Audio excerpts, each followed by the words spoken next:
Hi guys, Mike Allfellas Travels. Well, this is a really quick impromptu, oh, excuse me, just really quick impromptu video, just really because, I mean, the rain's got a break in the rain, so, well, you can see the flies behind me, they are savage. And boy, geez, it's getting humid now, but it was quite cool earlier on, but we had a good rain come through, which is going to upset things a little bit, depending on how much we get, because it takes nothing for the dust and mud out here to turn to pus and bog holes. So we'll see how we go, but the reason for this quick video is purely simply to it's not a review on Starlink, but without waffling on too much, the impromptu video really is about Starlink. So I've only had it about a month, so this is not a review, but a lot of people ask questions or say, you know, like, oh, it's all fair and well, but when you get, you know, bad weather or, you know, really cloudy days, you know, it could impact the Starlink. Well, that may be very true, but I've got to tell you, from experience so far, it'd be pretty bad because we had a storm come through, and I still had reception last night. I did a speed test last night and come in about 54 megabits with a really heavy cloud and the storm come through, and there was a bit of lightning about, but nothing close. I was nearly going to pull it in. Bit worried about a lightning strike, but apart from that, she's been going. And even today, I mean, she's pretty cloudy, you know. It's still rain clouds and she's still quite dense, but we're still running around anywhere between 100 and 130, you know, megabits, which is just crackerjack. I couldn't be happier with it, to be honest. Now, like I said, this is not a review because I've only had it a month and it's performed outstandingly. You know, some people have said, what about latency and that? Well, to be honest, statistically, we'd be lucky to get 3 or 4 seconds outage a day, you know, and it's never dropped out to the point where, you know, we've noticed it, or I've noticed on the phone streaming videos and such. So I'm really pleased with it. I've ordered another cable because I heard that the cable's quite fragile, and I've already seen a couple of people on channels that have just excuse the Jenny running in the background. I'm just running the charge back up on the battery in the car after overnight, but I don't know how hard they are to damage, but it seems that if you're not careful, they can be easily damaged. So I've ordered another one of those rather than have one damaged and have to wait 2 weeks and then drive back into Leonora or wherever I am to the post office and pick it up. That's just purely precautionary, so if I do damage it, I've got another cable there straight away, and you know, we don't have any downtime, because as you understand, you know, when you're out bush remote like this, it's pretty important to have communications. You know, up until now, it's been a matter of driving to a hill with my Cell-Fi, and you know, waiting until I get to a point where the Cell-Fi pick up a signal and boost it, so I could check you know, bank accounts and messages from family and things like that. So it's just crackerjack. I mean, I love it. I'm really impressed with it. I suppose the only caveat at this stage, before I do a real review,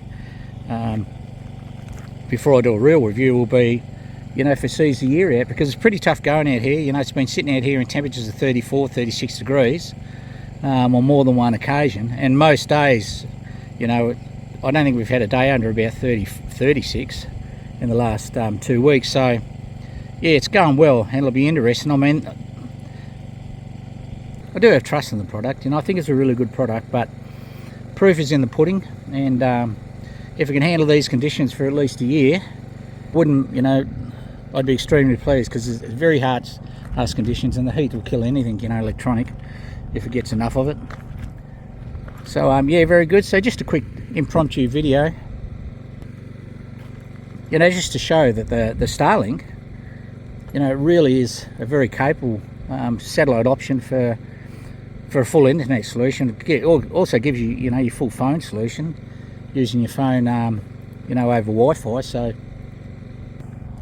I'll do a review probably in about 6 months, because we'll be over the harsh of the conditions in. It's already been through, you know, the really hot days, as I said, and one thunderstorm that wasn't right over us, but it was close enough for us to get, you know, I was surprised because it was really windy, and I was a bit concerned it might blow over, but it held ground pretty well. And I suppose it makes sense to just put a couple of little stakes in to hold it down. But so here's your camp set up anyway. We're here, a couple of friends, you You know, Redbeard came out yesterday. Joe and Laurie, we all came out together. But yeah, it's going pretty good. We've got Starlink. I've been at home with the NBN. Conditions are pretty good. I won't be doing next year. I won't be doing next summer in the camper though. I'll be in a van. You know, it's a bit rough, and it would have been nice to have a van last night too, because the weather was a bit ordinary and rain was blowing in under and the such. And the problem out here is it gets really muddy. You know, it takes nothing for it to get muddy. But having said that, it seems to be drying out pretty quick. If we don't get much more rain, yeah.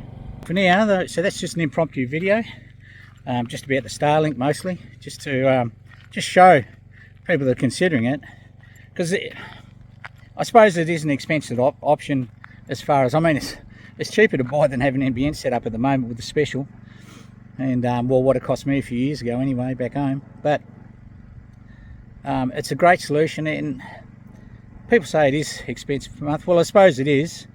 I'm probably paying, I'd say I'm probably paying maybe $65 a month more than what I was paying for my NBN, unlimited at the time when it first came on. But having said that, you know, it's not a competitive market at the moment. I'm sure those prices for the RV, or Roam as they call it now, will come down.